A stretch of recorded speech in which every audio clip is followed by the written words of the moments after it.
Chapter 27. Something wacky this way comes. At 2:45 p.m., when the final bell went, George and Howard went to their secret restroom store and grabbed the 2 empty glass jelly jars. Then they headed out toward the groundskeeper's shack. There were always a ton of spiders back there, and George and Howard worked very hard to safely capture as many as they could. "We gotta hurry," said George. "It looks like it's going to rain." Once they had collected about 20 harmless garden spiders each, they went back upstairs to the lockers in the empty hallway.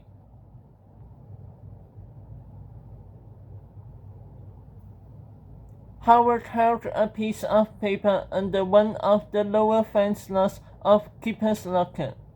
George opened his glass jelly jar and sprinkled some spiders onto the paper as Howard blew softly.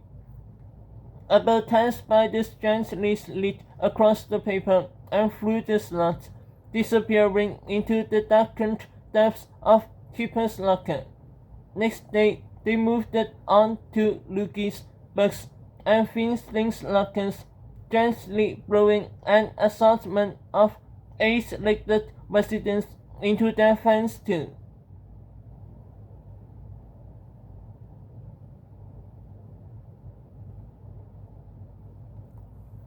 George and Howard knew that it takes about an hour for a spider to build a completed web. They looked at the clock on the wall and realized that they had only 44 minutes until wrestling practice was over. "I hope those spiders work fast," said Howard. "We gotta work fast too," said George. "There's still lots of stuff to be done." The two boys grabbed some supplies and sneaked into the boys' locker room next to the gym. Howard found Keeper's deodorant stick, put off the cap, and twisted the dial off the bottom until the deodorant stuck all the way out of the canister.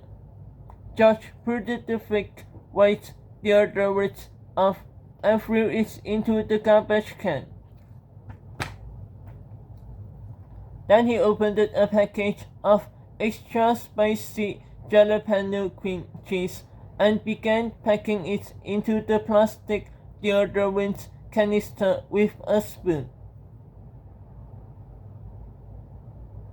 When the canister was filled, Howard molded the cream cheese into shape with his fingers, then popped the cap back on.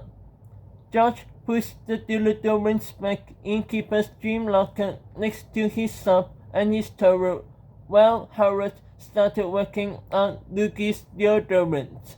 It took about 30 minutes, but soon George and Howard had transformed all 4 of the bullies' deodorant sticks into jalapeno cream cheese applicants.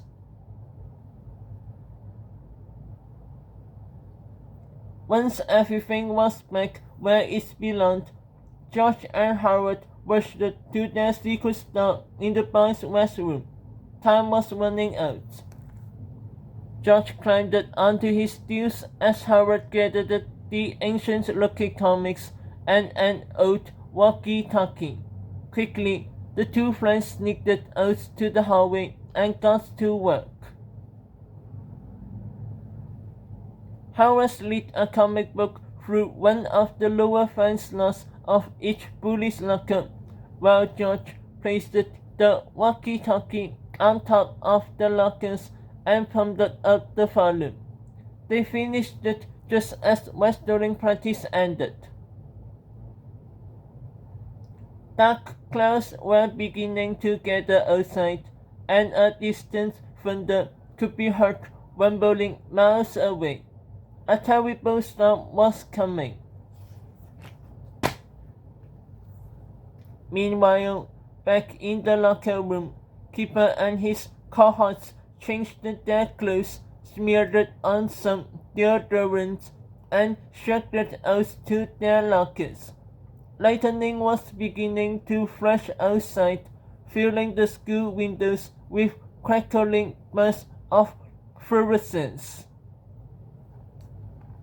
The four hooligans unlocked their locker doors and swung them open just as a deafening thunderclap walked through the school hallway. Crash! The terror-stricken Terrence stared in horror astonishment as their spiderweb kicked the carpets. Lucky, who had a severely intense fear of spiders, was the first one to freak out. Lockers! Haunted! Spiders! Was all he could manage to verbalize as an ear-splitting smash of thunder rattled the school. The four ruffians shrieked in panic. Lucky was losing it. He flicked his hands wildly as he stood in place, leaning from side to side, impulsively raising one knee to his chest and then the other. "We gotta get over here, Dust!" he sobbed. "Seriously, we gotta get over here, Dust! Seriously, Dust! We gotta get over here! Dust! Dust!"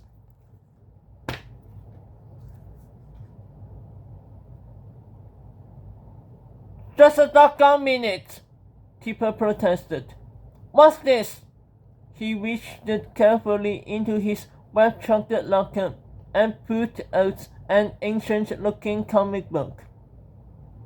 "I don't know," said Finstein, "but I got one too." "Me too," said Buck. Lucky would have added that he also had one in his locker, but he had become too frightened to speak. All he could manage was short bursts of screams as he danced around the hallway, twitching and jerking like a demented chicken. Keeper opened the antiquated comic and began to read aloud as turbulent thunder rumbled around them.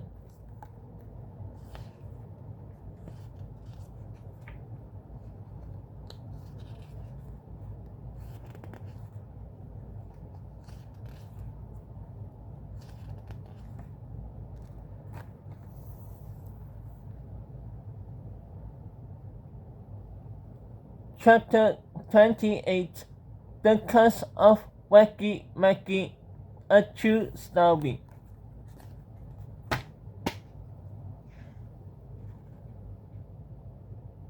Once upon a really long time ago, there was a kindergartner named Wacky Mackey. He always got picked on by a bunch of bullies. They gave him lots of whackies. They stole his money too. One day, he just couldn't take it no more. He went to see a fortune teller. She looked into her crystal ball.